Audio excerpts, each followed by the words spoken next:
Hello, my lovelies. This is Paisley Wilde, and welcome to the Spaces Between. I hope you guys are just having a fantastic day. Um, Here it is Thursday, Chaos Thursday, right? Lively Thursday, Hello Thursday, Theology Thursday, however you want to put it. um, it is just a Thursday. So, yeah, I hope you guys are just having a good day and doing all the things that bring you the joy or at least the happy feelings that you could possibly do, right? Isn't that the way it's supposed to be? Yeah? Mm-hmm. It is a little dark in here. I don't know why it's... Okay, no, that does make sense. Sort of. All right. I love technology. Makes so much sense, right?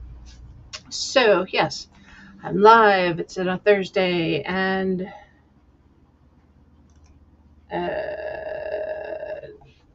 that's the button I wanted. I think. Yes. Maybe not. Every time I think I have the technology figured out, I remind myself, or I need to remind myself, no, I don't. And whoa, bright light. Yeah, because I don't. No. And yeah, that's okay though.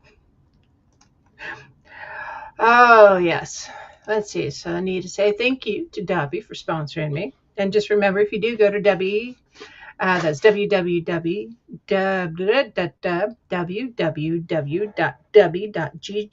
Use Paisley Wilde as your coupon at checkout, and you get a 10% discount.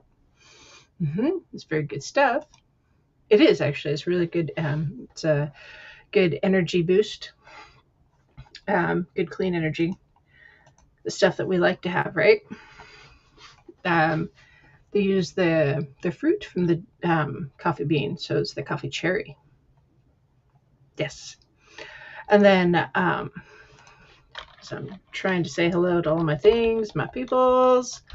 And yes.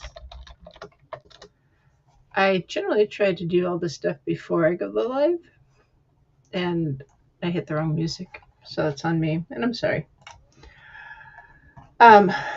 So I don't know if you guys have noticed. Maybe you have, maybe you haven't.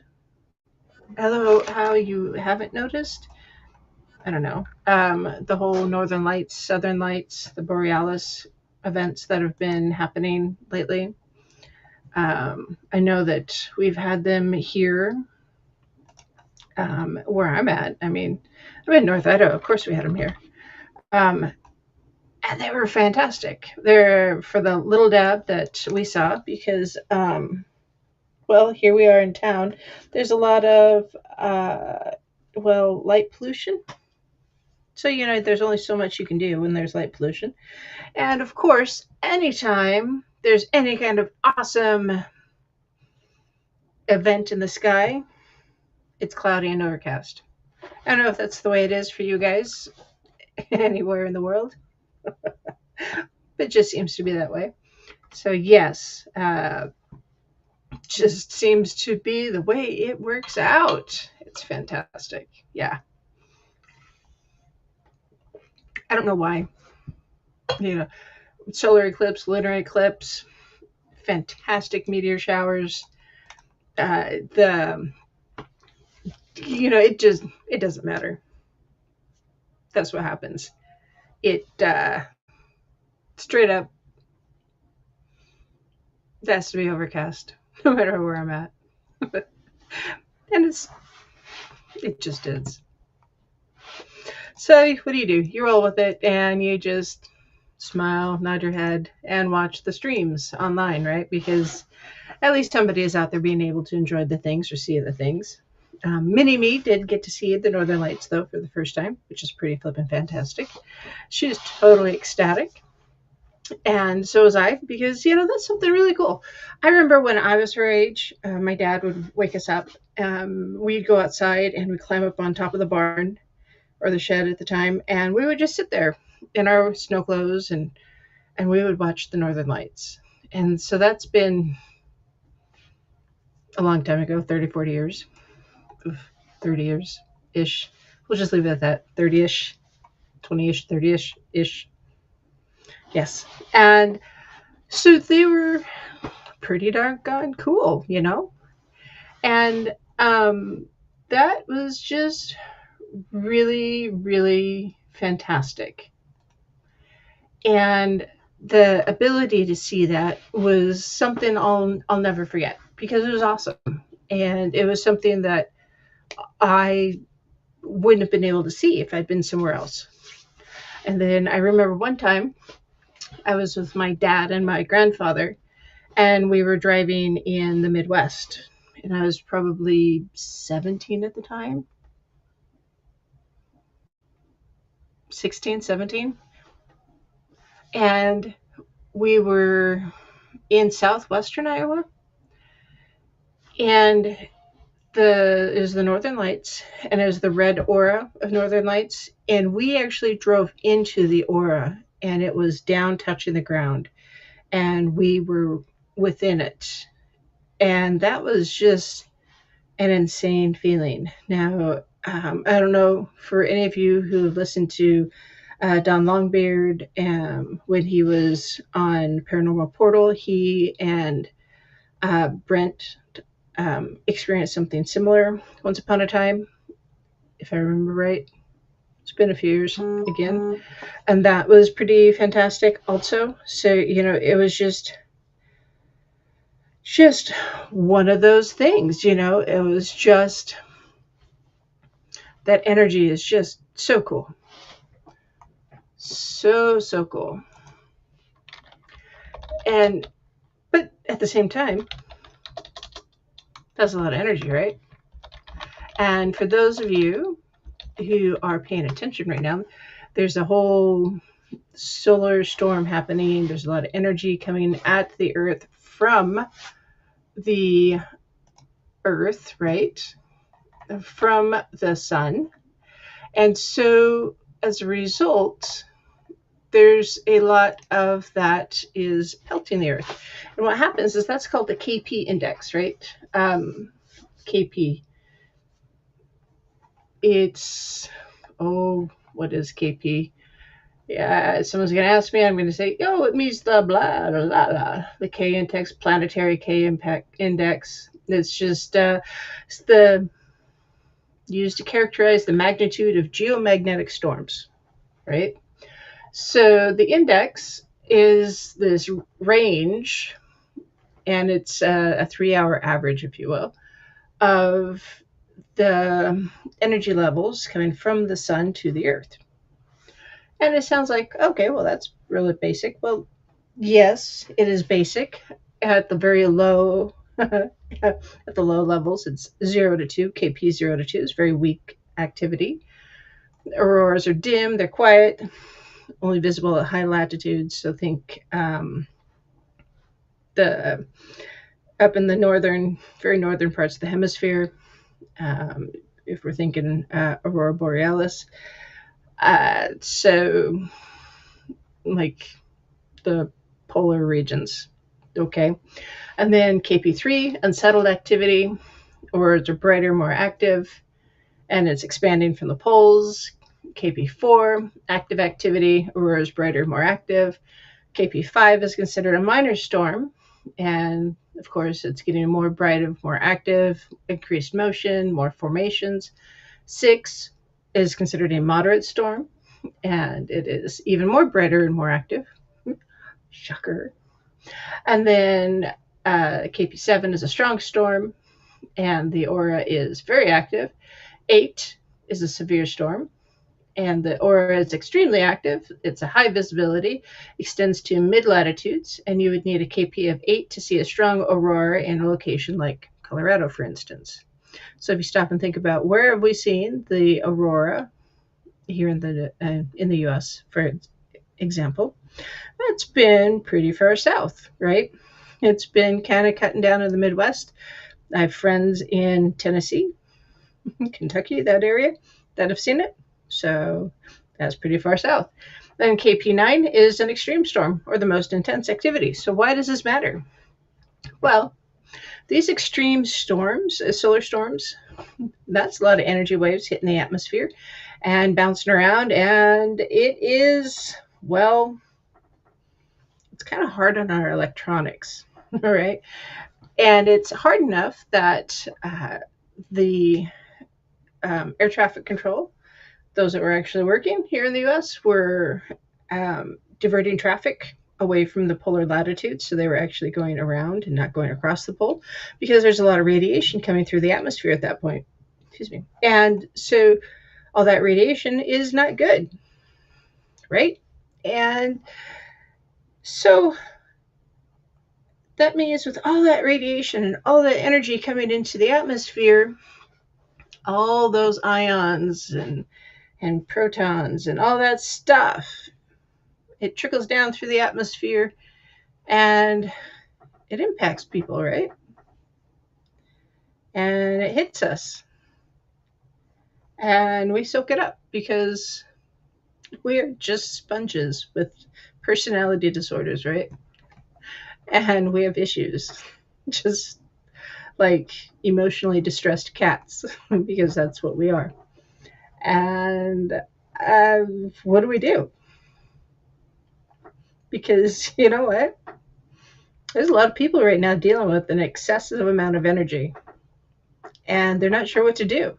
They're not sure how to deal with it. I know a lot of people that are having a lot of migraines right now, a lot of intense, they're having some cardiovascular issues, like their heart is out of sync with the rest of their body, strange dreams, which then one of them got some strange dreams happening here. So, boy, howdy, make sure you're putting stuff in your dream diary because I don't know about you, but the moment my eyeballs open, if I sit up, everything leaks out of my brain and I remember nothing.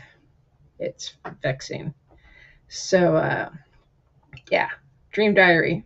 Record it into your electronic device because most of us have one by our bedside or a little handheld recorder if you don't carry your phone into your bedroom, which technically you shouldn't because you will sleep better if you don't, honestly. So, I mean, what do you do? Well, grounding all by itself is, it's just connecting ourselves and our energy with the planet we live on. And it's very, very basic. And there's a couple of ways to do it. I mean, the biggest thing, the biggest part of it is we have to be fully present. All right. We have to be intentional and present when we do this. It can't be half-assed. We can't be like, playing a video game, taking a drink of water. Okay, I'm doing my grounding thing because my phone gave me an alarm and I need to do my grounding thing and I'm grounding, but I'm making notes on my phone as I'm doing it. I don't know, I'm going to take a drink of water and, oh, hey, how's it going, Bob? And, no, that's not the way to do it. You got to stop what you're doing. Sit everything down, take a step back from all the things, a couple of those deep cleansing breaths, in through the nose, out through the mouth. Or if I'm trying to distract someone who's having a moment, in through the eyes, out through the ears, whatever. You have to actually intentionally breathe. I mean, yes, we breathe all the time. We don't have to stop and think about it. But we have to intentionally breathe. The in count, 1, 2, 3, out count, 1, 2, 3, or whatever it is that you do, you have to, count it. And then close your eyes, visualize your connection to the ground and be present within that connection. Send your awareness into the earth and into the atmosphere to reach out to the universe. That whole grounding process, it's more than just like, no, I'm grounded now, I'll be good. No, that's not the way it works. No, you can't just say, oh, I'm grounded, I'm all good. No, that's okay, Karen. No, No. It's not just about the energy of your physical body, but also your entirety, your consciousness. And it's when we are connecting ourselves and our body to the world in which we live, and to the air in which we breathe, and the just the environment around us. It's so much more than that. I mean, it's such a big deal that I have links. I have multiple links. I'll put them in the show notes because I'm serious. There's studies done. Grounding is a big deal now. It's not just like an esoteric thing anymore. It's become a part of medical science, believe it or not. And it is so, so important for us to do this. It's not just dirt therapy where, oh, hey, go put your feet in the dirt and chill out. No, it is so important. So grounding is just this part of our material existence, right? It's all life here on Earth connects to the ground in some way, shape, or form. Even clouds, if you stop and think about it, they connect to the ground. What is fog? It's just a cloud that's kind of bouncing along the ground, right? Kind of like a puffball, poof, poof, poof. And then it raises up, sort of. I'm being extreme here, but that's kind of what it is. But when, especially with an energy work, we need to bring this awareness of ourself and our energy into this awareness of ourselves, our physical body, our connection with the ground and the world around us. So it's a mindfulness practice. There's studies being shown with people who have mental health issues, and people who are on the spectrum, and people who are the autism spectrum, sorry to clarify, or other developmental delays and that kind of thing, where they use grounding and mindfulness behaviors, techniques in the classroom and in teaching and such. They have much better results in education and in the behavioral development. I mean, it's a big deal, guys. So what do you do? Well, you can just, easy breezy, walk barefoot in nature. Now, granted, not all of us have that opportunity because there's a large chunk of our population lives in cities. Excuse me. So I don't know about you guys, but I've been in some of those cities, and I wouldn't want to walk barefoot around there. So, well, that may not be possible. I get it. And I've seen some of those parks, and you may not want to be barefoot in those parks. I understand completely. So what do you do? Well, if there isn't a way for you to make direct contact with the earth in those environments, like putting your feet in the sand or in the dirt or on the grass or whatever, or some way to lay on the ground just to connect, or go swimming. I mean, you can go swimming. Swimming's a good way. Natural water is preferable, but I understand pools. Swimming pools are okay. It's not quite the same, but it's good. It's close. Gardening. Go to a park. Go to a greenhouse. A lot of times those kinds of places, especially like an arbory. That may not be the right word. There's arborists. Some gardens need volunteers. That may be a way to get you grounding in. Sometimes you really, truly just need to go hug a tree, honestly. So, how to ground your energy field. Yeah, seriously, get out in nature. If that means you go buy a palm tree at your local Walmart and you bring it home and you sit it in your house so that you have some sort of nature in your home, do it. I understand fake trees are so much easier to take care of. I get it. As someone who, I understand. Plant life is hard inside. I get it. Sometimes you need to have that tree. Talk to the trees. Talk to the plants. If you can't handle live plants, air plants are good. Talk to them. Stroke their little leaves. Pet them. whatever you got to do. You sure you could have I know, okay, a little extreme. I have seen it though, where people will have like this grounding pad, and where they'll have like a little patch of like dirt in their space. It's like a people cat box almost, but it's dirt, so they can go ground, and they've got like it's a Zen spot. Sure, you can do that. It's not for everybody. I understand. But if it's your jam, it's your jam. If it's not, okay, move on. All right. Have a Zen garden. Have a tabletop Zen garden.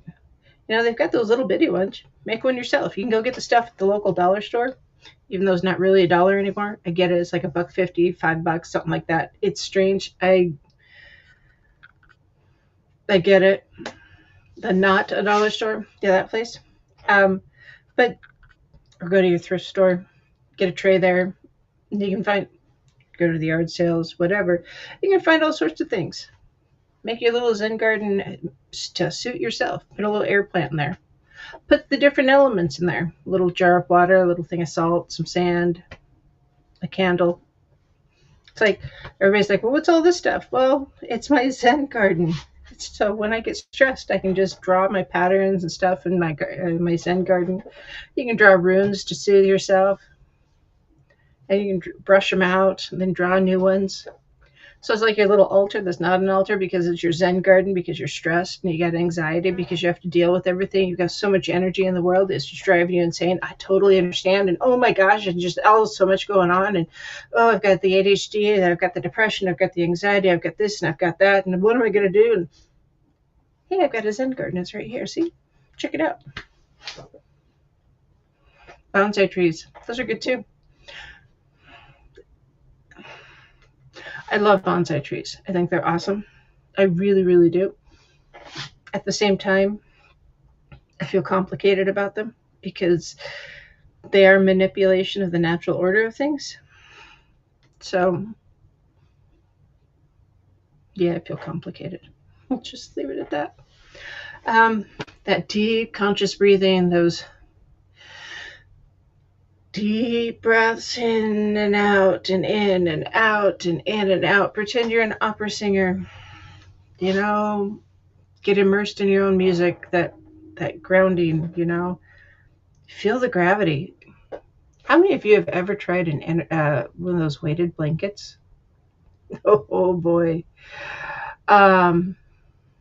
Those are fantastic. Yeah, those are pretty darn cool. Now, I don't have one, mostly because I overheat easy, because I'm of an age where apparently I'm overheating a lot. It's awesome. And so I'm prone to kicking off the covers, and then I get mad because there's too many covers, and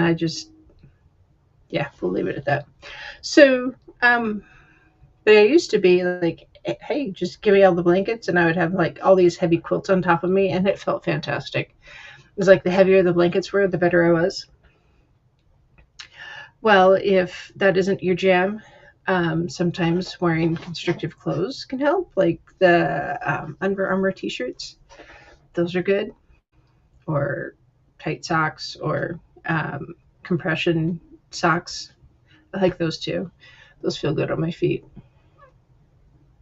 Seriously. Leggings. I'm not a big fan of leggings, but compression clothes. Yeah. Those are like a little meditative thing, honestly. Yeah. And yeah, that whole planting yourself and that intentional breathing, where you're imagining your feet are roots, they're digging down into the ground and such, and your hands are going up and going out into the universe, and you're just a tree or a plant or your favorite flower or whatever. You know, that's I'll say that one a couple of times because that one's my favorite, I suppose. The grounding cord or grounding anchor. I've heard that one used in meditation on more than one occasion. Name what you see. Sometimes it helps people to name what they're seeing. You've probably seen a movie or a TV show where someone's like, desk, monitor, microphone, water bottle, lamp, wall, that kind of thing. I've seen that. Sometimes it helps. Um, grounding through your chakras, making sure your chakras are aligned. That can sometimes help. Some people do the whole body scan. They go through the different, how am I feeling at different points in my body, my physical body. And they start like with the toes and they move up. Sometimes that works. Or yoga, tai chi, dance, jogging, qigong, something like that. Sometimes that helps. Tapping, patting. Sometimes that helps. Those are all good things.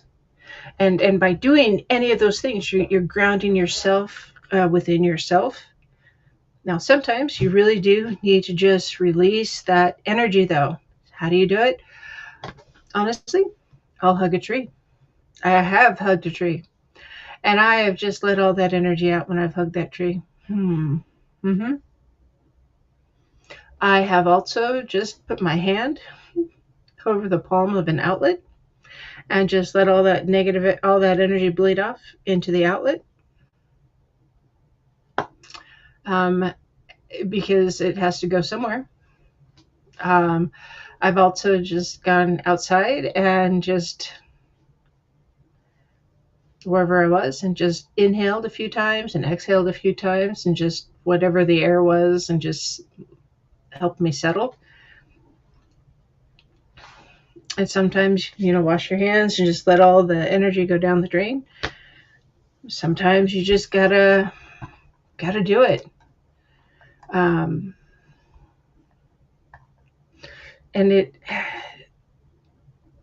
when you're grounding, though, remember, you're not fighting for control of the energy because you're letting go of the energy. You're not controlling the energy around you either, because that's often a misunderstanding or misconception. Oh, I'm so grounded today. I've got this. I've got total control of my energy because I've grounded it out and I've let it go. No, that's not really the way it works. Because the more you resist the energy or try to force it a certain way or try to box it up, to package it so that it is like, I'm going to channel it this way. I've got myself grounded. I'm going to go like this. No. Because, no.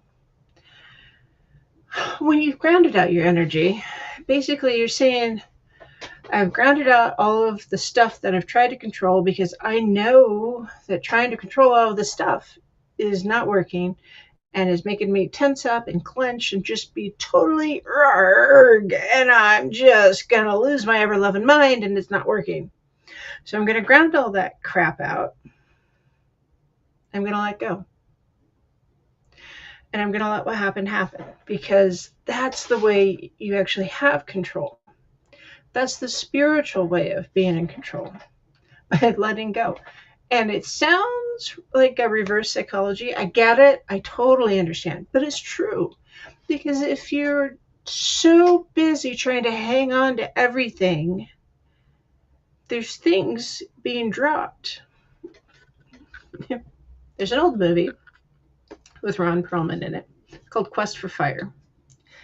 And it might have Zoe Kravitz in it too. Like one of her first movies. Maybe. I don't remember that one for sure, but I know it's Ron Perlman. Quest for Fire.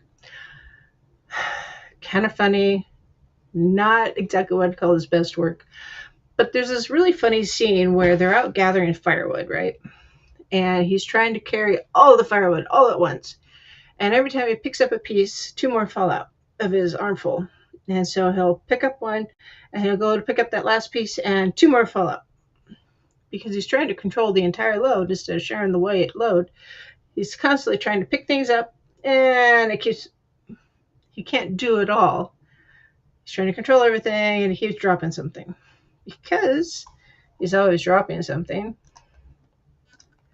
You can't do it all. You can't hang on to it all. If If you're always picking something up and trying to add something more to your load, you can't do it all, right? So we need to remember that. You can't keep adding more. You can't keep controlling more, because you'll just keep dropping more, no matter how hard you work. So you have to remember to let go when you ground. You have to let go of the stuff that's been holding you back or causing you the anxiety or the stress or what have you, because if you don't, you're just going to stay right there in that wound up anxiety state. You're going to keep building up that pressure. And if if you don't, you're just going to keep building it up, and you're going to, what happens if you shake up a soda bottle? The pop blows off, and we don't want that to happen to ourselves, right? Because that hurts. And that's how heart attacks happen and strokes. So stop. So other ways: inhales, exhales. Went over that. Have a cup of tea. Or if you don't like tea, have coffee. Although if you're trying to wind down, technically you should have decaf, but I've never, I like coffee. So I don't understand the point of decaf, but I understand people do. So whatever floats your boat there. Hot cocoa. Have hot cocoa. Some people drink hot milk. Chai tea. Okay, I do like chai tea. So yeah. Have a cup of soup, a cup of warm broth. Sometimes that's good. Hot water. Hot water's good. Focus on something beautiful. Go to the museum, walk around, look at the art. Even the stuff that you don't like, you can often find something that you really like about it, or at least find the thing that you like most about it. It's like sometimes all that is like, hey, I can walk away from this and it's not in my house. We've all seen art like that, right? Hold on to something or someone. Sometimes it's just holding someone's hand. Or, our kiddos do it. They have snuggle buddies. The school where my daughter attends, they have reading buddies when they first start to learn how to read. So they have like these little stuffies that they read to. Granted, she's older than that now, but when they first started to read and were first going to schools, to help them, kind of comfort them in that whole being away from home thing, and also help them to read. So yeah, they would sit there and they'd read to their little reading buddies, and their reading buddies had pillows and blankets and little beds that they had on their desks and everything. It was like this whole thing. It was really cool. Above all, when you're trying to ground out because you've got too much going on and too much energy, whether it's from the world around you, because if you're in a negative situation or even a positive one, sometimes you just have too much energy. Don't be afraid to ground it out, but be compassionate with yourself. Self-compassion. If you're going to tell someone, it's like, hey, it's okay if you're overwhelmed, just take a deep breath. It's okay. If you can say that to someone else, you can say it to yourself. You really can. There's no reason why you can't. Be as compassionate with yourself as you can be with someone else. And remember that, for crying out loud. Love yourself as much as you'll love someone else. Yes, I'm giving that duh look over the yep. Let's see. And yes, give yourself some distance between the people around you. So if you're in a high energy location where everybody around you has got a lot of energy and insanity and stuff, think of a bunch of kindergarten kids right after lunch and recess. They're like, whoa, lots of energy. Sometimes you just want to go hide under your desk, right? I would. Sometimes you really do need that extra distance to step back and be like, oof, yeah, I need a little bit of distance from the situation. Because you know what? Each and every one of those kids is soaking up energy. Especially, what is this? What is today? This is the 13th of November. Okay, that means it's 2 weeks after Halloween. Here in, here in the US, it means a lot of kiddos still have candy at home. And they're probably still on a sugar high. So, yeah, take a deep breath, guys. Um, so, the National Library of Medicine here in the US and National Center for Biotechnology Information, believe it or not, they've been doing studies on grounding. And I'll have a link for this article in the show notes too. And I mean, for decades now. So it's like they've really been doing studies on this. I'm impressed because normally they're like, they poo poo anything that isn't like real medicine or real research. But they've been talking about how directly touching the earth, they call that grounding. It's actually touching the earth, putting your hands or your body, something into the ground, puts the body into a healing state.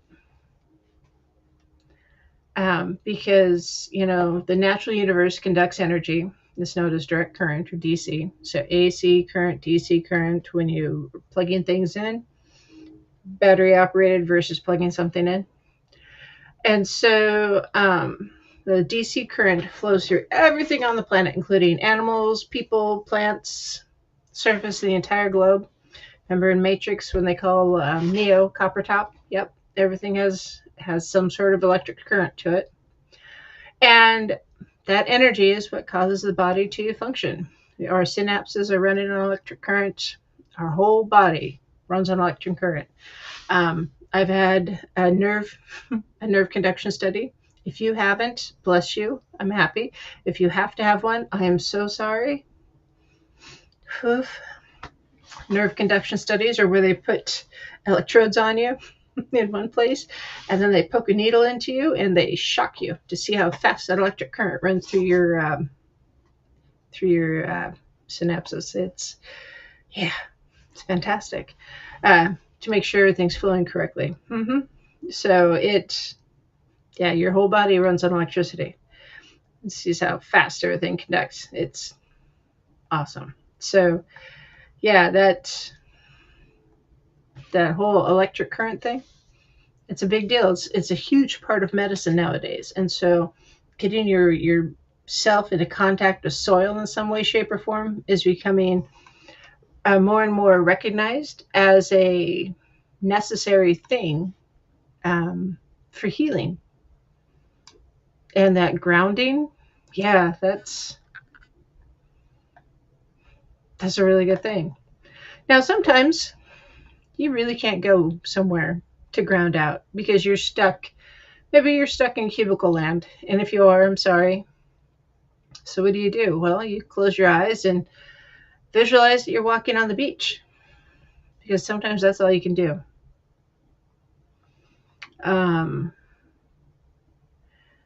If you can have a heater in your world, close your eyes and visualize that that's the warmth of the sun on your skin.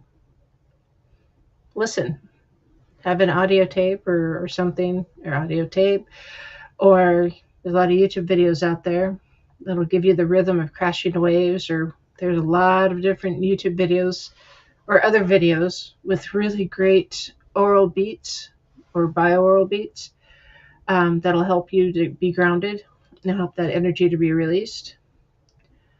If you're able to be outside, what do you smell? Wouldn't necessarily do it inside, depending on where you're at.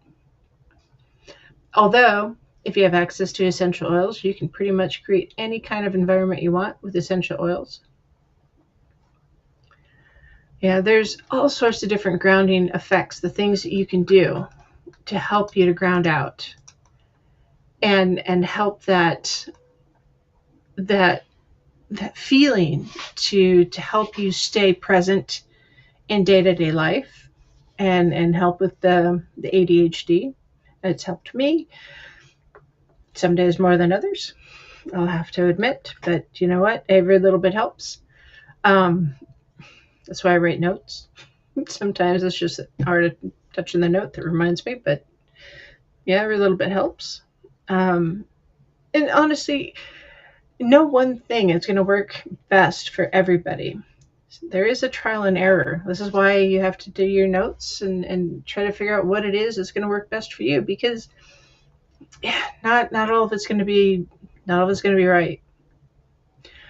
And so as you're going through and you're trying to figure out what it is that is going to help you to be grounded and in the moment, to let that energy go, you may have to try a few things. I know that there are some folks that keep a copper wand with them, the copper pennies, like the real copper pennies. There's all sorts of things that you can have. A salt lamp in your room to help you. Take a salt bath. I have a little salt block right here on my desk. I've got a salt lamp out in the living room. I've got music going at any given time. I have plants all over the place. Granted, I have a yard I can go play in if I need to, but that's a little different. Um, I know a lot of events or fairs nowadays, craft fairs and such. More and more folks are starting to do the wand things. I've seen some very, very awesome looking wands that are geared towards the menfolk. So it's not just for women. And the menfolk ones, awesome, are awesome. I mean, I've seen some really cool ones just made out of copper. And it was, I talked to a gentleman several months back where he started doing it because he was storing some copper pipes in his room for a project or something. Don't remember how it happened or the inception, but he was making a copper pipe fountain or something, and so he was working on it, and anyways, he ended up with this wand that he made, and it was a walking staff, and he had the best sleep he'd ever had for like a week straight after making this staff out of copper and stones and stuff. And as a result, he started making them in general and selling them. And because they're masculine in appearance, menfolk liked them a lot more than the average witch wand or witch staff. And so menfolk were drawn to them. And it was healing for menfolk because a lot of the magic type stuff that you see at events are often just more attractive towards womenfolk. Not always, just often. It depends. I mean, that's why not all art is attractive to all people, right? That's just all there is to it. So, find what's going to fit your lifestyle, what's going to fit you best. Whether it's the little Zen garden that's on your desk, maybe it's the terrarium, maybe it's the air plant garden around your house, maybe it's your own little cat box to put your feet in. Maybe you're going to channel your inner pirate and have your own jar of dirt. Or maybe you're someone who can go outside and do all the things and go for the walk and bathe in the ocean. Whatever it is that's going to help you ground out the energy, especially the extra stuff that's been floating around our atmosphere lately. Do it. Don't carry around that extra baggage of all that extra energy. It's just going to drive you insane and make you stressed and build up the extra toxins that come with extra energy, and nobody wants that. It's just going to, it'll bug you, to say the least, and cause more stress and grief in your world. Nobody needs that. So anyways, remember to ground yourself out before you do the things, and stay mindful, stay present, and give your pets a hug. Check out Debbie, and I'm working on a new storefront. We'll see how that goes, and I'll get it up and running here shortly, and working on the website too. If you have anything else you want to check out, other episodes and all that stuff, go to truthrefugee.com. And we've got other show hosts and other people doing things, getting the message out there. Check it out, man. We've got all sorts of things. Because you know what? As time goes on, the truth is getting more muddy. Just in the world at large, not necessarily here at home. So anyways, we'll talk to you later. Thanks for joining me. I'm Paisley Wilde. and merry meet, and merry part, and merry meet again. And I shall see you next time.